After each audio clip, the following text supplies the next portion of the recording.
Ang kamote ay may mataas na fiber content at resistant starch na nakakatulong sa pagkontrol ng blood sugar level sa katawan. Ang fiber ay nagpapabagal ng pag-absorb ng glucose sa dugo, habang ang resistant starch ay nagpapababa ng insulin resistance at inflammation. Ito ay mabuting pagkain para sa mga taong may diabetes o pre-diabetes. Ang fiber at resistant starch sa kamote ay nakakatulong din sa pagpapanatili ng maayos na digestive system. Ang fiber ay nagpapadami ng good bacteria sa bituka, habang ang resistant starch ay nagpapalakas ng intestinal barrier at immune system.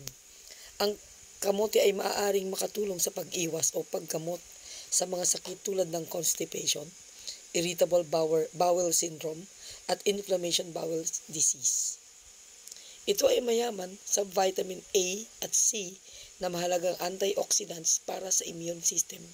Ang vitamin A ay nakakatulong sa pagprotekta sa mga mucous membranes at skin mula sa mga infection, habang ang vitamin C ay nakakatulong sa paggawa ng white blood cells na lumalaban sa mga mikrobyo, at ito ay maaaring makatulong sa pag-iwas o paglaban sa mga sakit tulad ng sipon, ubo, trangkaso at iba pa.